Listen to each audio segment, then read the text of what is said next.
¿Cómo le va, César? Bienvenido. Tranquilo, como en feriado, como debe ser. Ahora, este es un tema que queríamos profundizar a propósito de unas declaraciones que ha ofrecido el diario El Comercio y que ha encontrado usted, hablando de la pensión a Fujimori, que todavía está en un nivel administrativo, que tanto Salguana como Soto se hacen los locos, ¿no? Y ellos dicen, yo no sé nada, y al final dicen sí. En el 2017 dice usted que la mesa directiva que dirigía por entonces Luz Salgado se pronunció sobre los beneficios que recibía el expresidente Alejandro Toledo. Claro, me acuerdo. ¿Y eso cómo le da validez o no a la pensión? En principio, el acuerdo 78 2016-2017 de la mesa directiva presidida por Luz Salgado efectivamente reconoce en ese acuerdo no solamente combustibles y el personal CAS, sino que en el mismo acuerdo se hacía mención a la pensión. Pero como se trataba de un acuerdo cuyo contenido lesionaba los contenidos de la ley 26.519, ese extremo no se cumplió. Se cumplió solamente el que no tenía una prohibición expresa que consistía en poder darle combustible y el personal CAS. Hasta ahí. Eso no se cumplió. El acuerdo incluía la pensión. Ya. Luego viene el indulto, y a raíz del indulto se asume que el indulto ha borrado las condiciones que impedían que recibiera la pensión vitalicia, asumiendo que el indulto lo que hace es borrar la condena. Cosa que no es así. No, y todo lo contrario, solamente condona la pena que está por cumplirse. Punto, no hay más. Nada más. Nada más. Entonces, cuando el señor Fujimori recibe el indulto, presenta en abril de este año el pedido donde indica que quiere que se le abone la pensión vitalicia. Eso fue el 24 22 de abril de este año. El día 3 de mayo sale el informe de asesoría legal donde se indica que por la condición del indulto sería procedente concederle la pensión vitalicia. Además así lo ponen condicional. Condicional. Sí. Es decir, ahí no se decide nada. Quien tiene que decidir puede basarse en ese informe, si es que cree en esos fundamentos, para decidir que se le abone la pensión vitalicia. El siguiente acto es la comunicación, la carta que cursa la jefa de Recursos Humanos al señor Fujimori, donde le dice que por los fundamentos del informe se le va a otorgar. Pero en realidad es un lenguaje que es poco claro, ¿no? No es que sea un acto administrativo formalmente completo, no es pleno. Simplemente cita los fundamentos del informe y dice que como procedería y se acabó, no dice más. Pero en julio ya se le abonó.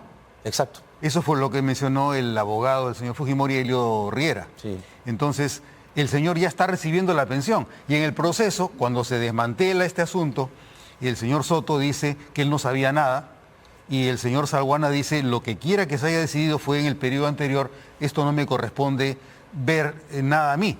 Entonces, ahí ha quedado todo. Pero en realidad, el problema para mí no es muy limpio, que digamos, no ha quedado, la casa no ha quedado limpia. ¿Es ilegal para ti? De acuerdo a la ley 26.519, sí. ¿Por qué? Porque de acuerdo al artículo 2 de la ley 26.519, se señala, primero, que se le otorga la pensión vitalicia a los expresidentes. En el segundo artículo se dice, este beneficio se suspende si es que el expresidente ha recibido una acusación constitucional. Sin embargo, cosa que ocurrió, tenía una acusación constitucional, y no solamente una acusación, sino que tuvo que pasar por un proceso de extradición en Chile. Así es. Y una vez que se aprobó el pedido de extradición, se inició el proceso. Por las razones con las que podemos o no podemos estar de acuerdo, no interesa, pero la sentencia fue una sentencia condenatoria. Y el artículo 2 señala que la suspensión del beneficio solamente pierde efectos si es que la sentencia del proceso judicial culmina en la absolución del expresidente, cosa que no ha ocurrido. No, es culpable. Es condenado. Sí. Y ha estado en la cárcel. Así es. Entonces, la gran pregunta ahí es, el indulto elimina la condena? La respuesta es, a diferencia del indulto, la amnistía sí lo haría, claro, porque la amnistía supone el olvido total del delito, de la condena y de todo. Pero el indulto no. El indulto lo único que hace es condonar el resto de la pena, el tiempo, nada más. Exactamente. Ahora, también señala usted que, si bien es cierto, esto puede pasar por la mesa directiva, algo que debería, según sus palabras, verse ahí en segunda instancia si procede o no la pensión para Fujimori. Usted señala también que es probable que el pedido de nulidad se oculte. ¿Que el pedido de nulidad se oculte? Se oculte. Sí. ¿No?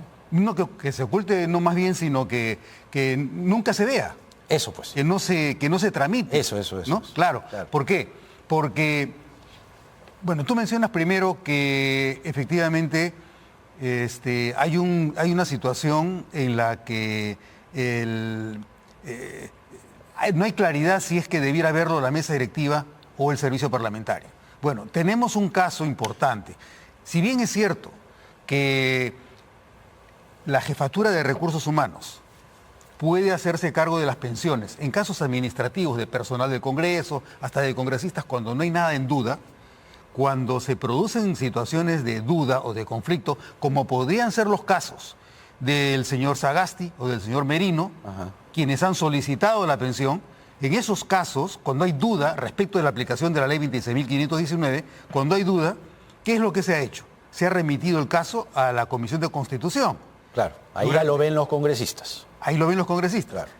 ¿Qué es lo que ha decidido ya, en una opinión consultiva, la Comisión de Constitución en el periodo 2021, cuando era presidenta de la Comisión de Constitución, la señora Patricia Juárez, ahora primera vicepresidenta?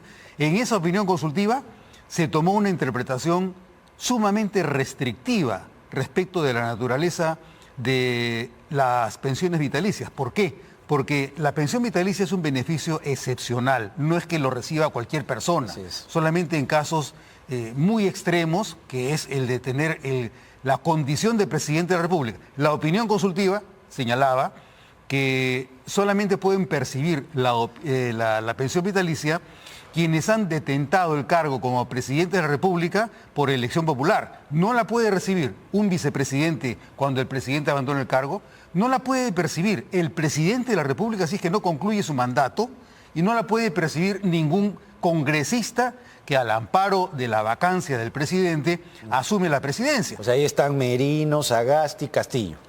Claro, y además tendría que estar también Paniagua. Porque Paniagua también asumió y Paniagua ha recibido, sigue recibiendo su señora, ¿no? Sí. Sigue recibiendo la pensión vitalicia. Entonces, al amparo de esa opinión consultiva, que hasta ahora no la revisa el Pleno, está encaletada ahí, no correspondería la pensión vitalicia. Ese es el primer problema. El siguiente problema es que el servicio parlamentario se ha abocado a una materia donde hay una duda y no ha dejado que el órgano competente, que podría ser la mesa directiva, se haga cargo del problema, remitiendo la duda a la opinión consultiva de la Comisión de Constitución para que opine sobre esta materia. No sabemos qué cosa podría ocurrir ahí, porque pero la Comisión de Constitución está presidida por el Fujimorismo. Pero lo curioso es que, primero, la ley 26.519, que recorta la pensión vitalicia, que concede y recorta, fue promulgada por el señor Fujimori. Correcto. En agosto del año 1995. Correcto. Segundo acto.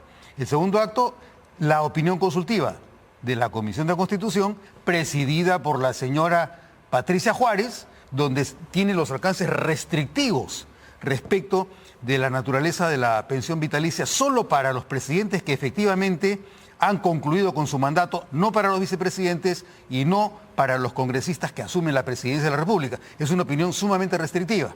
Y a partir de ese criterio tampoco correspondería darle una interpretación laxa a la pensión vitalicia para concedérsela ¿a quién? A quien, si bien ha sido indultado, sigue con la condena, ha sido condenado. Y lo que se busca con la excepción o con la suspensión es que ninguna persona que haya sido advertida como de titular de un acto delictivo pueda percibir una pensión que les corresponde solo a quien tiene un título limpio para ocupar la presidencia de la República. Si tú has perdido honor frente al ejercicio del cargo, no deberías tener esa prerrogativa. De la misma manera que ocurriría con el señor Castillo, que si bien no cumple... No está condenado, digamos. No está, bueno, tampoco tiene acusación constitucional terminada. Entonces, si él no tiene acusación constitucional, tampoco... él podría pedir que se le otorgue, pero el problema ya no es los términos de la legalidad, sino la violación flagrante de la Constitución que todo el mundo ha advertido. ¿Cómo le reconoces, o sea, con qué cara puedes pedir que se le otorgue una pensión vitalicia a un presidente que negó totalmente el valor de la Constitución? Sí, la pisoteó. La pisoteó. Y solamente... no hemos llegado a un destino peor porque la policía y porque las Fuerzas Armadas, por primera vez en la historia del Perú, no avalaron un golpe de Estado. De lo contrario, estaríamos todavía en el golpe. Claro, exacto. Ahora, siempre el Congreso toma decisiones políticas y si bien es cierto, se ha colocado esto en un nivel administrativo, ¿no? Yo no sé, creo que no. Corrígeme si me equivoco, Fujimori no ha trabajado en el Parlamento como para que reciba una pensión del Parlamento, pero hechas las cosas, siendo decisiones políticas las que se toman en el Congreso y a la luz del control fujimorista del Parlamento, ¿crees que esta decisión, o cree usted que esta decisión obedece justamente a pagarle, pisoteando la ley, a su líder fundador y eso no va a cambiarse, digamos, a menos que las composiciones de las fuerzas políticas cambien, cosa que va a ser en la elección recién? Y ¿Va por ahí? Lo curioso es que en realidad esta dimensión abierta que supone la relación que existe entre el señor Fujimori y Fuerza Popular se ha camuflado, porque es APP el órgano que está apoyando las posiciones favorables a Fuerza Popular. Ahora, lo cierto es que se está actuando, no sé si es que para beneficiar económicamente a una persona o más bien llevados por la compasión que se tiene de que no tiene ingresos y de que sería bueno apoyarlo, pero es que la compasión en estos casos tiene que ejecutarse en función de lo que la ley dice, si no, ¿para qué tenemos ley? Ese es el problema, ¿no? Si yo quiero ayudar a una persona como el señor Fujimori, bueno, yo tendría que ver cómo lo ayudo para que pueda financiar mejor su estatus económico, pero no utilizar mecanismos privilegiados para quien merece el título de expresidente de la República sin ningún tipo de mancha ni condena. Ese no es el caso. Claro. César Delgado Guembes ha sido oficial mayor del Congreso y ha estado con nosotros esta noche. Muy amable, César. Hasta la próxima. Le agradecemos muchísimo.